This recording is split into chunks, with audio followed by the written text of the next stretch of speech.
keep me vegetable. She drugs me to keep me vegetable. I don't want to be a vegetable anymore. I don't want to be a vegetable anymore. She drugs me.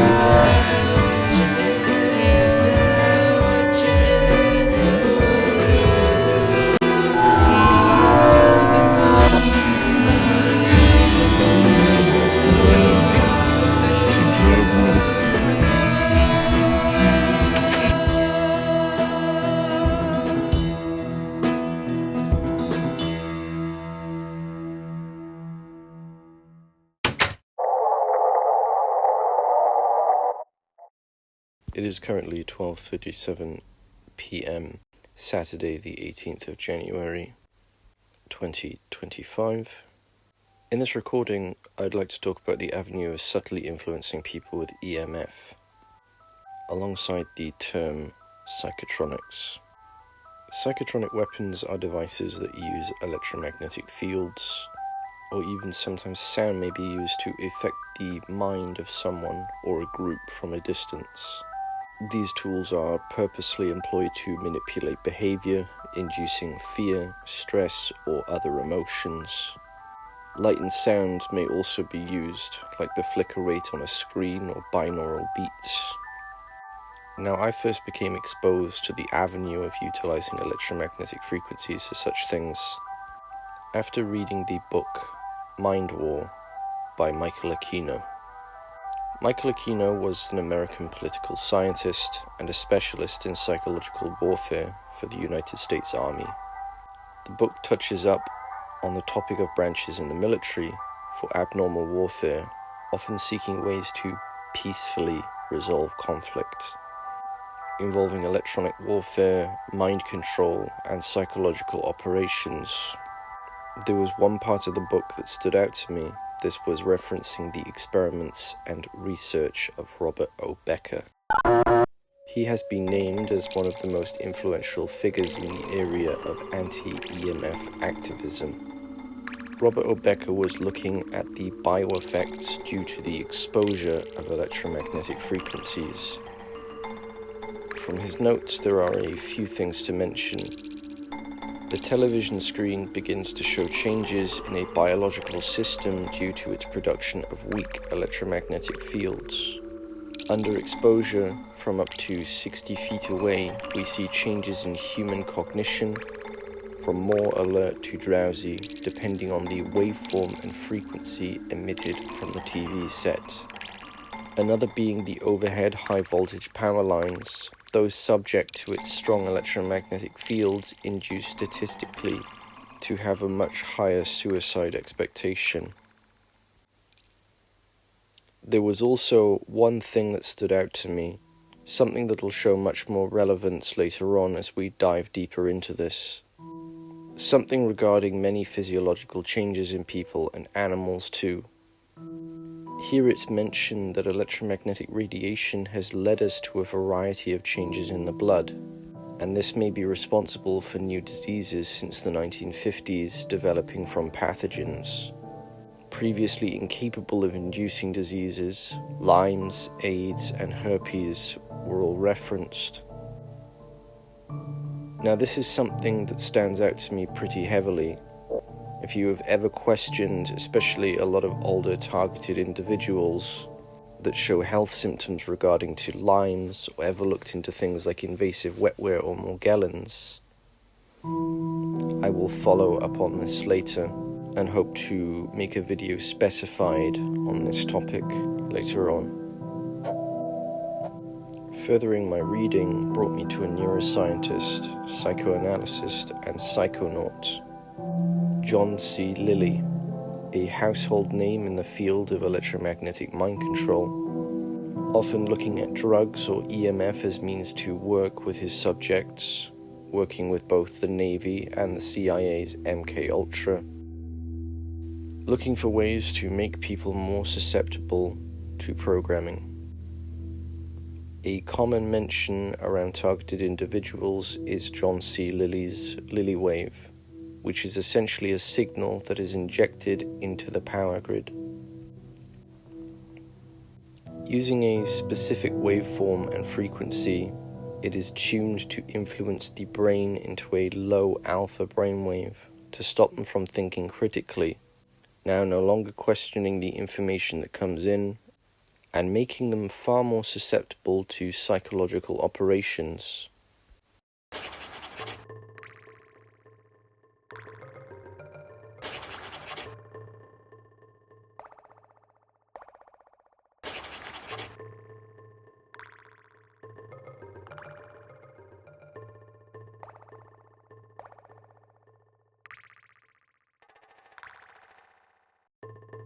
Now it was fine-tuned specifically to break resistance to all forms of influence and mind control, a true military application.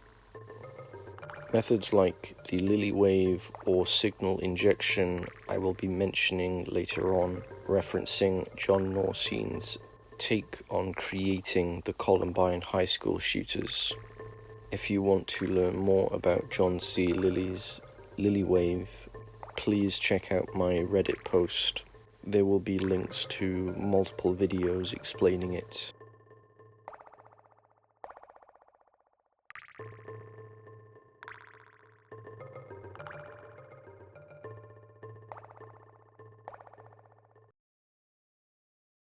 Going back to the use of electromagnetism to affect people, we can see with just the effects of electrosmog from the TV set in Robert O. Becker's example, from how up to 60 feet human cognition can be impacted.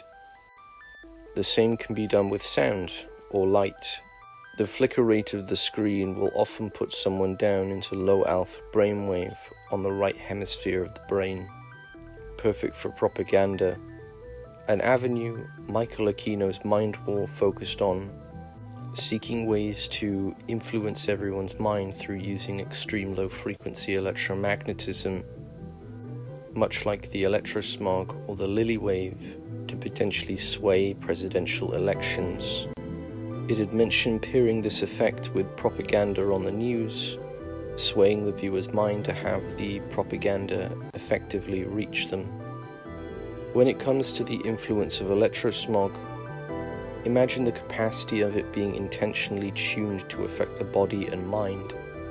With it weaponized, you can start to stress the body and the mind to have severe anxiety or induce a threat response, influence your emotions to give you intensified experiences. These tools are utilized today, though it's pretty esoteric and hidden behind New Age spiritual hocus-pocus and pseudoscience, with many bogus devices being sold online today. And what I'm going to do here is something magical. I'm going to pick up here a scripto pencil, and you'll notice when I wave it around this electrometer, this electrostatic voltmeter, not much is happening. I'm going to do something magical to this pencil. I'm going to put a few extra electrons on it, like you did in high school. Now what happens? Number one, when I have charged this piece of plastic by rubbing it through my hair, as you do with a hair comb during the day, we have made a field which you can measure if you have an instrument. Now I'm going to do something else to you. I want the people from the first row back, I guess some of you even a little beyond the video camera are going to feel this. This works double blind, this is not suggestion. We're going to create a 3 to 5 hertz field, as Hamer did at UCLA in 1965, and we're going to ask you how you feel.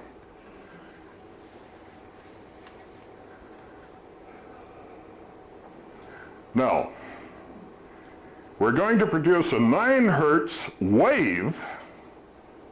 A wave is a time-varying field, and I want those of you who are sensitive to tell me what you feel compared to the 3 to 5.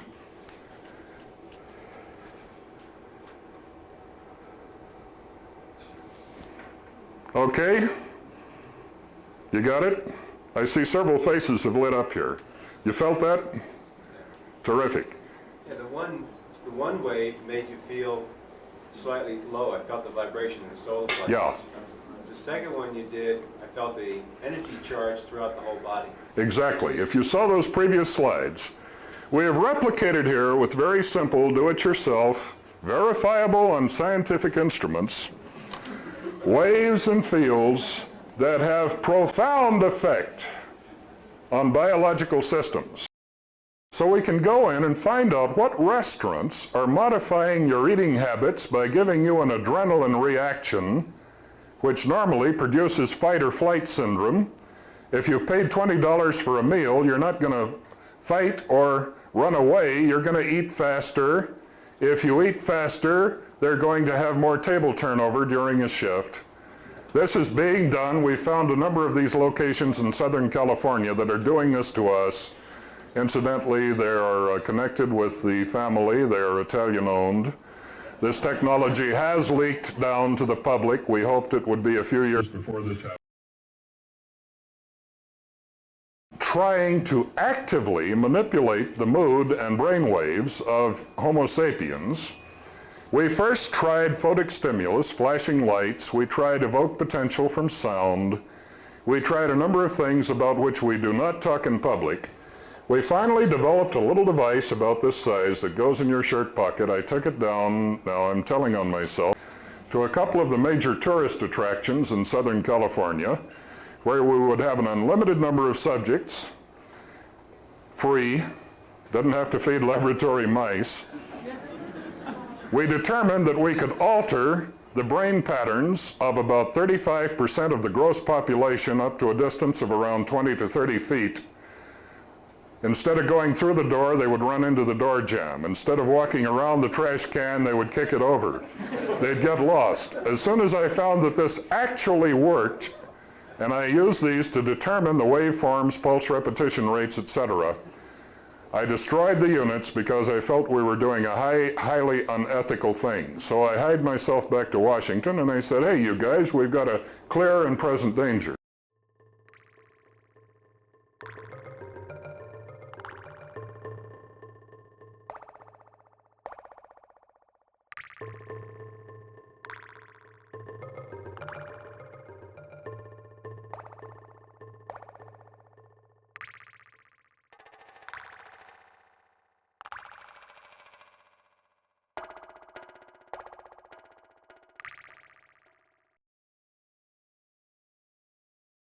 The utopia, the kind of end goal that people, the visionaries, see with this technology. They know that transhumanism can't be stopped at this point, but they want to take the safest route. So a lot of these experiments are unfortunately sacrifices that will help the future generations. And that's kind of their internal marketing ploy of why they must do it.